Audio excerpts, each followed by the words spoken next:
ჩაპლინის მიერ საკუთარ ფილმში ვაგნერის მუსიკაზე გასაბერი გლობუსით შესრულებული პადედე მსოფლიო კინემატოგრაფიის ისტორიაში ყველაზე ცნობილი კადრია. ასევე ცნობილია, რომ მე-20 საუკუნის დიქტატორებს დიდი დიქტატორის ძალიან ეშინოდათ. კვაზი გასაბერი გლობუსი, რომელიც ცეკვის დროს გასკდა.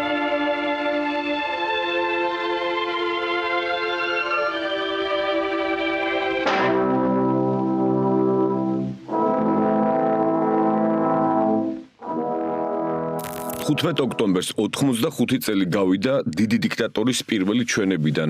ახლა იტყვით, სად ჩვენ და სად ჩაპლინიო.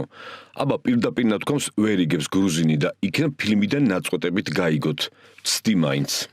ხო და რატომ არის სიმბოლური? იმიტომ რომ 16-ში ივანიშვილის პარლამენტმა დიქტატურა დააკანონა, ეგრეთ წოდებულ კანონებს კი ორბელენის სასახლის ბინადარმა იმავე დღეს მოაწერა ხელი და 17-ში ძალაში შევიდა. გილოცავ გრუზინო, ეს გულაგი შენამდეც მალე მოვა. გულაგს დიქტატურას 27 წელს და ასე შემდეგ კიდევ მიუბრუნდები. მანამდე კი ჩემეული პასუხი კითხვაზე, რაში დასჭირდა შიდა და გარე ლეგიტიმაციის არ მქონე უმცირესობის შევს დიქტატურის დაკანონება. ივანიშვილის 29 წლის თეზისების სპეცოპერაცია ბოდიშის და სულ ბოლოს მისი კობახიძის 28 ნოემბრის ღია ანტიქართულ ანტისახელმწიფოებრივი გზავნილების სისულეში მოსაყვანად კონსტიტუციის დონეზე რუსეთთან ბოლომდე ქორწინება. მოსკოვში 2012 წლის შემდეგ იცია, რომ ეს მათია, მაგრამ ურდო როგორ ჩანს ბოლომდე არ ენდობა და მორჩილების დოკუმენტი სჭირდება. გაგეცინებათ, მაგრამ ისევ მამუკა ფიფია, ქართველი გვარის რუსი ვითომ პოლიტიკოსი, რუსეთის დუმის დსთ საქმეთა კომიტეტის სპეციალისტი, ღიად პრორუსული პარტია სოლიდარობა მშვიდობისათვის ლიდერი. ეს ის მამუკაა, რომელიც საკუთარ თავზე მიიწეს რუსეთთან სავიზო რეჟიმის გაუქმებას და პირდაპირ ფრენების აღდგენას. ივანიშვილის ფარცხალაძის და რუსეთის საგარეო დაზვერვის შეფის ნარეშკინის მეგობარი რომ არის, ამაზე ბევრჯერ ვისაუბრე და აღარ დაგღლით. Спасибо большое. ახალი მის ცხოვრებაში ის არის, რომ 17 ოქტომბერს პროპაგანდისტული Russia Today-ის იუბილეზე იყო. მარგო სტუმრად ყასაბი ყავდა, სადაც მისი ადგილი იყო, იქ იყო. ქართველმოძულე ზახაროვასთანაც გადაიღო ფოტო. ესი ზახაროვა, მისი უფროსი ლავროვი, ერთხმაში რომ ადანაშაულობს ქოც რუსებთან ერთად ევროკავშირს და ბრიტანეთს იდენტობის, სუვერენიტეტის და თვითყოფადობის წართმევაში. ეს ამდენი იმიტომ მოგიყევით ფიფიაზე, რომ ძალიანაც არ გაიცინოთ მის ბოდვაზე. ეს დავალება ბიზნესთვის, ღია და გახმოვანებული. მაშასე რუსული გზამკვლევი და საშინაო დავალება ივანიშვილისთვის. წულუკიანის ღალატის კომისიის დასკვნას რუსული ფინალი სჭირდება. რუსული ფინალი კი შესაძლოა მხოლოდ ასეთი იყოს. პუტინი დამნაშავე არ არის. მას საქართველოში ჯარები არ შემოუყვანია. მას ხელი არ მოუწერია ოკუპირებული ტერიტორიების აღიარებაზე და ვიცი თუ არა მისი პრეზიდენტობის დროს დიპლომატიური ურთიერთობა უნდა აღდგეს. Двигаемся в это направление и ამ მიმართულებით მოძრაობთ, რაღაც სამუშაოები არსებობს, ჯერ კულისებს მიღმა, ასე ვთქვათ, საკმაოდ მაღალ დონეზე და იმედი გვაქვს, რომ მივალთ შეთანხმებამდე და იქნება დიპლომატიური ურთიერთობა. მინდა გითხრათ, რომ ვიცი თუ არა პუტინის დროს უნდა გაკეთდეს ეს და ვლადიმერ პუტინი იდეალური პრეზიდენტია. ვის დროსაც შეიძლება ამის გაკეთება და ჩვენს მოქალაქეებს, ქართველებს მინდა მივმართო. ვლადიმერიძე პუტინს არ შეუყვანია ჯარები საქართველოში. ხელი არ მოუწერია ოსეთის და აფხაზეთის აღიარებაზე. ის იდეალური ადამიანია. შესაძლებელია და აუცილებელია დროულად შეთანხმება. ვფიქრობ ძალიან მალე იქნება და ამის წინაპირობა არსებობს. я думаю, что это будет достаточно скоро. И есть на это предпосылки. არ მოგესმათ, რაღაც სამუშაოებიო, ჯერ კულისებშიო, მაღალ დონეზე და მივალთ შეთანხმებამდეო. ვიცი, ბევრისთვის დაუჯერებელია ამ არსების საუბარი, მაგრამ რაც მან თქვა, ლამაზად შეასრულა ივანიშვილმა. ეს ის ფიფია, რომელმაც გარკვევით თქვა რა იყო ბოჭორიშვილის და ბელორუსის საგარეო საქმეთა მინისტრის შეხვედრის მიზეზი და მიზანი. ძალიან სასარგებლოა, რომ თავად მინისტრი პირდაპირ შეხვდა საგარეო საქმეთა მინისტრსო და მას შეუძლია რუსეთის აზრის გახმოვანებაო, რადგან ჩვენ ჯერჯერობით ოფიციალური კონტაქტი არ გვაქვს რუსეთთანო. იყო რაღაც ოფიციალური კონტაქტი, მაგრამ ეს არ არის საკმარისიო. პუნქტი მეორე, ამის შესახებ ფიფიას არაერთხელ უსაუბრია და ამ ყველაფერს დიდი კომპრომისი დაარქვა. თუ გავიხსენებთ ივანიშვილის სპეცოპერაცია ბოდიშს, არ გამიკვირდება, რომ მოსკოვსა და თბილისის შორის მხოლოდ დიპლომატიური ურთიერთობების აღდგენაზე კი არა, ამაზედაც მიდიოდეს საუბარი. აქვე თუ გავიხსენებთ, რომ ჯერ კიდევ შაშან კობახიძეს და წელს უკვე ორბელენის სასახლის ბინადარს უნდა ეთქვა გაეროს ტრიბუნიდან, რომ თბილისი მზად არის ეგრეთ წოდებული თავდაუსხმელობის აქტის შეთანხმებაზე ხელმოწერისთვის, რასაც ჟენევაში მოლაპარაკებებზე რუსეთი წლებია დაჟინებით ითხოვს და ასეთ შემთხვევაში თბილისი თავად შექმნის პრეცედენტს კონფლიქტის მხარეებად და საერთაშორისო სამართლის субъектებად აღიაროს არა რუსეთი, არამედ სოხუმის და ცხინვალის რეჟიმები, ცხადზე ცხადი ხდება, რაზე საუბრობს ფიფია. 33 года мы стоим на месте. 33 წელია ერთ ადგილას უდგებართ და არ ვიძვრით. მოცემულ მომენტში ქართული, აფხაზური და რუსული მხარეები მზად არიან მოლაპარაკებებისთვის. ჩვენი ეგრეთ წოდებული დასავლური პარტნიორების გარეშე. არსებობს ჟენევის ფორმატი, მკვდარი ფორმატი, სადაც 15 წელზე მეტია არაფერი ხდება. შეხვდებიან, დაიშლებიან და ასე შემდეგ. ჩვენმა პარტიამ სოლიდარობა მშვიდობისათვის არაერთხელ შესთავაზა გადავიტანოთ ფორმატი მინსკში. ან პირდაპირ დავიწყოთ დიალოგი სოხუმში, ცხინვალში, მოსკოვში, სოჩში, ან თბილისში. არის რესურსები იმისათვის, რომ დასაწყისისთვის მაგალითად გავხსნათ რკინიგზა, საავტომობილო გზა. 30 წელზე მეტია ბლოკსაგუშაგოები დგას და არავის შეუძლია იქეთ და აქეთ გადაადგილება. ეს დიდი საქმეა. ვინმე რომ გარდაიცვლება, შეუძლებელია იქ შესვლა. არ შეუძლიათ მოქალაქეებს გადაადგილება, როდემდე უნდა გაგრძელდეს. ადამიანებს არ შეუძლიათ ეკლესიაში წინაპრების საფლავებზე და სახლში მისვლა. ეს უნდა დავამთავროთ და არსებობს კონკრეტული წინადადებები ყველა მხრიდან და ამ მიმართულებით უნდა ვიმოძრაოთ. Причем у каждой стороны. И надо двигаться в это направлении. და იქვე გრუზიას მომავალი მოწყობა ერთ და საერთო სივრცეში პუტინის რუსეთთან. И у нас есть большой ресурс. ჩვენ გვაქვს შეთანხმების და ერთ საერთო სივრცეში ცხოვრების დიდი რესურსი. ჩვენი პარტია ხშირად ამბობს, რომ გვინდა სამოკავშირეო ურთიერთობა რუსეთთან და ჩვენ ყურადღებით ვუყურებთ რუსეთის ფედერაციის და ბელარუსის კავშირს. რატომ არ უნდა შევიდეთ ჩვენ ყველა ერთად ამ კავშირში? С Россией. И мы очень так внимательно смотрим на союз Россия-Беларусь. და ამ ყველაფრისთვის რა არის საჭირო? რა თქმა უნდა, ახალი არჩევნები, აი ის კი არა ქართული საზოგადოების უმრავლესობა რო ეთქოს, არა ისე ივანიშვილი რომ ჩაატარებს გაუქმებული ოპოზიციით შეზღუდული უფლებებით და მესაფლავე დამკვირვებლებით, ვითომ მოქმედი ერთპარტიული პარლამენტის ხარისხი და რაოდენობა არ მოსწონთ მოსკოვში და თან მიუხედავად იმისა, რომ გაბატონებულმა ძალმა გეგმის მიხედვით მიტაცებული ქვეყანა ევროპულ მომავალს დააშორა, ურდოში დოკუმენტი სჭირდებათ 78 მუხლი უნდა ამოიშათოს.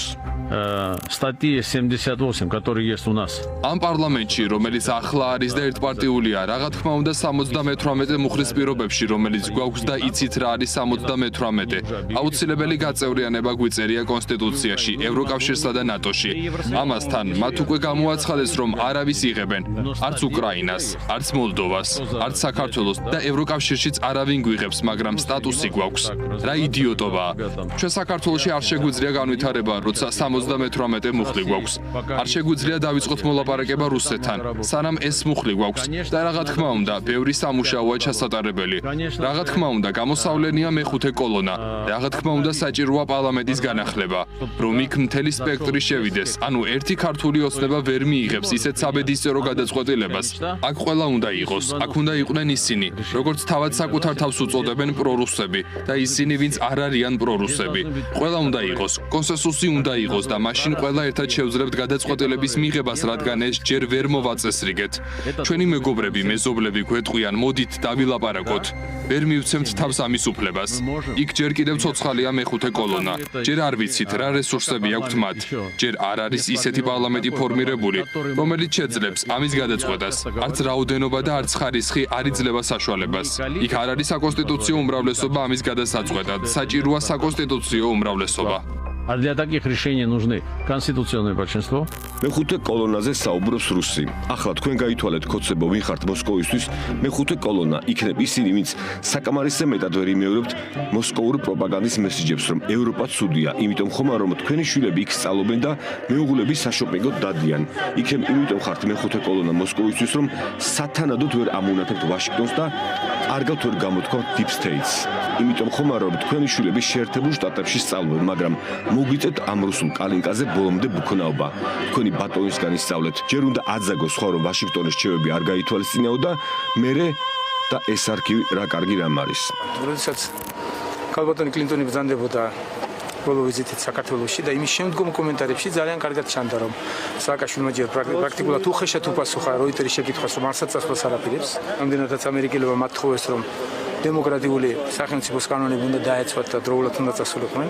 ამის საპასუხო იყო ბულგარიას რეაქცია, რომ ჩვენ თავს თვითონ მივხედავთ და ქართული ხალხი შეუძლია იცის ბულგარია. ქართული ხალხი გადაწყვეტს, რომელმა ქართულმა ხალხმა უნდა გადაწყვეტოს ბულგარიას და სააკაშვილის სასარგებლოდ. მათ კარგად იციან ეს, მაგრამ ამით მხოლოდ ამერიკელებს მიუთითეს მეგობრული სახელმწიფოსაც არ მიცეთ ჩვენს შიდა საქმეებში შარის უფლებას. და მათ ილუზია აქვთ, მე რო უყურებ ახლა, რაღაც ილუზია აქვთ იმის მსგავსი, რომ წითელ მოედანზე გადავლენ, იქ ითამაშებენ და იქიდან აქვთ ამათ შესატყვის რესურსი და იქიდან შეუძლიათ რაღაც მოახერხონ. ეს არის აბსოლუტური აბსურდი. ეს აგონია აღარაა, ანა მიკარნახე ეს უკვე შოკში არიან მე მგონი. ბოლომდე გახსნეს და აჩვენეს საკუთარი სახე, რომ ესენი არიან მოძალადები და ეს კანონს აღწევენ არავითარ ანგარიშს. ქართული ხალხი მართლაც გადაწყვეტს მათ და არა სხვა. ჩვენ ერთადერთი დიდი მონოპოლია, რაც გაგვაჩნიათ, რომელსაც მე მუდამ ვიმეორებ, ის რომ ყველაზე დიდ და საინტერესო სახელმწიფოს, ყველაზე დიდი სახელმწიფოს და აქვს ჩვენთან მეგობრული დამოკიდებულება და ამას უნდა გაფრთხილება. ისინი არაფრის გამფრთხილებელნი არ არიან. ეს არ შეუქმნიათ მათ, მაგრამ მათ შეუძლიათ დაანგრიონ და გააკუჭონ ეს ურთიერთობა. ვერ მოასწრებენ. წითელი მოედანი დაიმასურა დიდ და ძლიერი სახელმწიფო, რომელთანაც ურთიერთობასაც სხვა ანგრევდა და ვერ მოასწრებს რომ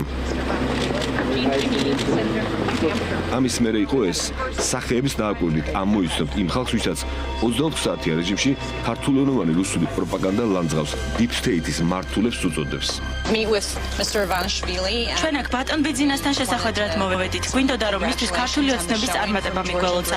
მიუხედავად იმისა, რომ საბოლოო შედეგები ჯერ არ ვიცით, მიგვაჩნია, რომ გუშინ აქ ძალიან დადებითი ნაბიჯი გადაიდგა წინ, როგორც საქართველოსთვის, ასევე დემოკრატიისთვის. ვიმედოვნებთ, რომ ჩვენი თანამშრომლობა და ეს განწყობა გაგრძელდება. Cooperative feeling will continue. Yesterday I think was a historic day. პირველი სკოლის სამინდა მიულოცო ქართველ ხალხს. ჩემი აზრით, გუშინ ისტორიული დღე იყო ქართველი ადამიანებისთვის. რაც არ უნდა იყოს საბოლოო შედეგები ნათელია, რომ ერთგვარი ცვლილება უკვე სახეზეა იმ მიმართულებით, თუ როგორ განხორციელდა ეს ყველაფერი. მე და სენატორი შაჰინი აქ ვიყავით. ძალიან ახლოდან ვაგვირდებოდით და ძალიან დიდი სტაბილიზება მოახდინა ჩვენზე იმან, თუ როგორ იქცეოდნენ ქართველები და როგორ განახორციელეს ეს ცვლილება. How they have conducted this transition. დიდი მადლობა ქალბატონ სენატორ შაჰინს, სენატორიჩს. დიდი მადლობა რომ მოიცალეს და გაესწრნენ ჩვენ შედეგებს. გუშინდელი დღეები ძალიან კმაყოფილნი არიან, ქართულმა ხალხმა ნამდვილად გაიმარჯვა. ჩვენ გქონდა საუბარი მომავალზე, როგორ განავითაროთ ურთიერთობები ჩვენს დიდ მეგობართან და როგორ განავითაროთ დემოკრატია საქართველოში. უმადური ტრუკაჩი 2012-ში არჩევნების შემდეგ მთავარი აწუხებდა სწორედ რომ დასავლეთის აღიარება ლეგიტიმაციის მინიჭება იყო. მიიღო, მოატყუა, გადააგდო. წითელი მოედანი ჩამოსული, წითელ მოედანზე დაბრუნდა და ახლაც იქ არის და ქვეყანასაც მიაქანებს. პოლიტიკურად არ უსვებს, რადგან მისი არსი რუსული ვოლგაა, თავისი საბჭოთა რუსული სუნით. აგარია. ვაი სუნი აქ ზუსტად ის ძველი მანქანის სუნი გამახსენდა, რა კარგია. ვაუ! ისახლა შინდაგარეთ არალეგიტიმურია. 1000 გზის მოიტყუა რომ ტრამპთან დაალაგებდა. დაალაგა? იქნებ ორბილიანის სასახლის ბინადარს თეთრი სახლიდან დაურეკეს. იქნებ ტალიაშვილის არ დაუბარებიათ სახელმწიფო დეპარტამენტში. იქნებ ვინმე გეკას ფინეთის საგარეო საქმეთა მინისტრის არ დაუჯარიმებიან. ვერ გააგიჟეთ ევროპა ისე რომ თქვენთან ერთად ქართველი ხალხიც დაასანქციოს. აი თქვენ კი გამზადებულები ხართ. ძალიან დასანანია იმის ხილვა, რომ როდესაც ქვეყნის ერთ-ერთი გავლენიანი მმართველის ცოლი პარიზის მოდის კვირეულს ესწრება, მესამე სექტორის წარმომადგენლები საკუთარი ფულით ცდილობენ გადარჩენას. ფიქრობ, რომ ევროკომისიამ ახალი მექანიზმი ეფექტიანად უნდა გამოიყენოს. თბილისში ყველა გვეუბნებოდა, რომ ესაა რაც რეალურად შეცვლის სიტუაციას. რისიც რეჟიმს ნამდვილად ეშინია შესაძლებლობის დაკარგვა, რომ ფულს, რომელიც სახელმწიფოს და საზოგადოებას მოპარეს, საკუთარ სიამოვნებისთვის ვეღარ დახარჯავენ ევროპაში. მე პირადად ასე გავიგე, რომ თვით კალაძეს გულისხმობდა. თავად კითხვა ჩემზე ევროპელი და ამერიკელი არავინ ვიციო. კი, როგორ არა. დასავლეთი კი არა, თანამედროვე ქართული მოწყობის პოლიტიკოსი რომ იყო კახი, ვაკის პარკის ტრაგედიის მერე წახვიდოდი. მორალურ პასუხისმგებლობას აიღებდი საკუთარ თავზე. მესამედ კი არ გახდებოდი 20%-იანი მერი, მაგრამ მე ინსტაგრამზე ამ ვიდეოს როგორ ააგრიალებდი. ფისოს შაქრის პაკეტით ვინ გაეთამაშებოდა.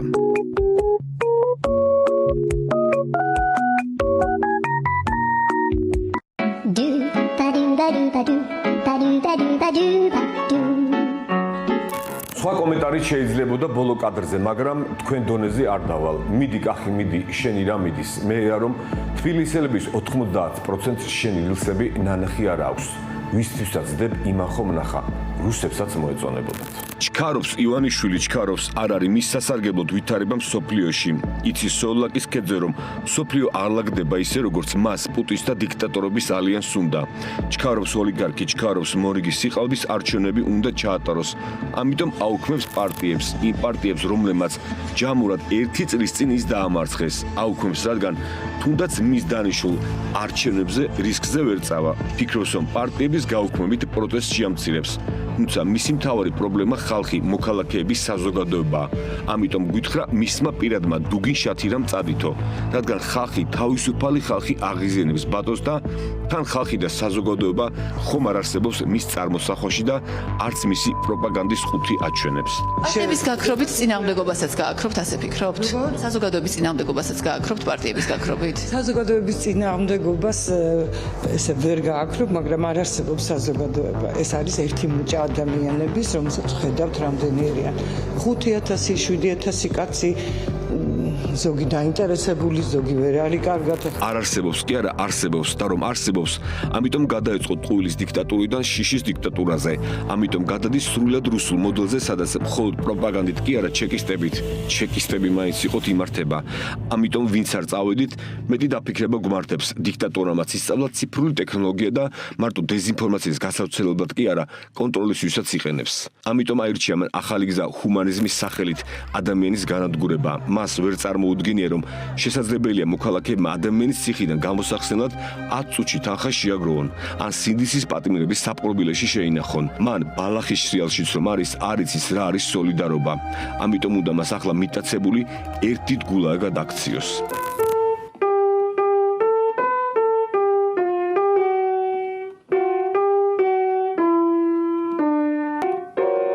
გულაგზე და აბულაძის მონანიების ამ კადრზე, რომელშიც ბიძინა ივანიშვილის სახეა ჩასმული, ჩემს მიერ ჯერ კიდევ 2024 წლის ორულის გაკეთებული ვლოგი ბიძინას გულაგი გამახსენდა. ამ ვლოგიდან პატარა ამონარის შემოგთავაზებთ. საზოგადოების დიდმა ნაწილმა ალბათ არც იცის რომ ფილმის სცენა საფუძვლად დაედო ქართული დისიდენტური მწერლობის უთვალსაჩინოესი წარმომადგენლის ნოდარ წულეისკირის რომანი აფთრები. გარდაცვალებამდე 2 წლით ადრე კვირის პალიტისთვის მიცემულ ინტერვიუში წულეისკირის საკუთარ რომანზე და მონანიებაზე საუბრისას ასეთ რამეს ამბობს. ვარლამ არავიძე არა მარტო საბჭოთა ჩინოს ანთაკრებითი სახეა, ის გახლავთ უფრო მასშტაბური პერსონაჟი. არამზადა სახელმწიფო მოხელე, რომელიც ნებისმიერ დროში და ნებისმიერ სახელმწიფოში შეიძლება გაჩნდეს. საბჭოთა ისტორიის მკვლევარების შეფასებით, მონანიებამ როგორც პოლიტიკურმა მანიფესტმა უდიდესი გავლენა იქონია საბჭოთა ადამიანის აზროვნებაზე. მონანიება რუსი მწერლის და პუბლიცისტის ალექსანდრე სოლჟენიცინის არქიპელაგი გულაგის თანაზომადია. საბჭოებში აკრძალული წიგნი მხატვრული ლიტერატურული კვლევაა 1918-56 წლებში საბჭოთა სტალინური რეპრესიების სისტემაზე.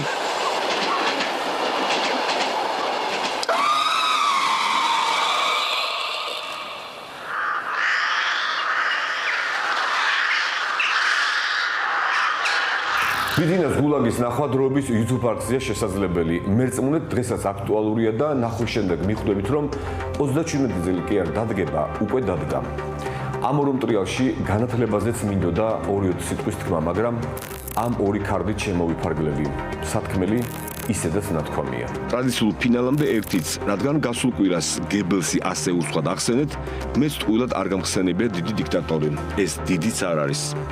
გასაბერი გლობუსიც არ აქვს, აი ის რომ გასკდა. ამ გენიალური ფილმის ფინალი საუკეთესოა. კარგად მოусმინეთ. 85 წლის წინანდელი მონოლოგი ჩვენთვის დღეს ძალიან აქტუალურია. უნდა მომიტევოთ. მაგრამ მე არ მსურს იმპერატორი. ეს ჩემი საქმე არ არის. არც არავის მართვა მინდა და არც არავის დაპყრობა. მე მსურს ყველას დავეხმარო. ებრაელს, შავკანიანს, თეთრკანიანს. ჩვენ ყველას მსურს რომ ერთმანეთს დავეხმაროთ. ეს ხომ ადამიანური სურვილია. ჩვენ ერთმანეთის ბედნიერებისთვის უნდა ვიარსებოთ და არა სიძულვილისთვის. ერთმანეთი არ უნდა შევიძულოთ. ამ სამყაროში ადგილი ყველას ეყოლა. კეთილი დედამიწა დიდარია და მას შეუძლია ყველა საჩუქროს სიცოცხლე. ჩვენ კი გზას ავწვდით. სიხარბემ ადამიანებს სული მოუწამლა. სიძულვილს ბარიკადები ააგებინა და ყველანი სისხლიან გზაზე დაგვაყენა. ჩვენ განვითარეთ ტექნიკა, მაგრამ საკუთარი თავი დავაკანინეთ. სოდნამ და წინსვლამ ცინიზმი შევძინა. ჭკუამ კი გული გავიქვავა. ჩვენ ბევრს ვფიქრობთ, მაგრამ არაფერს ვგრძნობთ. ტექნიკაზე მეტად ადამიანურობა გვჭირდება. ჭკუაზე მეტად კი სიკეთე და კეთილშობილება. ამის გარეშე ცხოვრება უაზრობა. თვითმფრინავმა და რადიომ ყველა დაგვაახლოვა, მაგრამ ამ გამოგონებამ სიკეთე დაგვავისყა. ახლა ჩემი ხმა მილიონობით ადამიანს ესმის. მილიონობით დაჩაგრულ კაცს, ქალს თუ ბავშვს.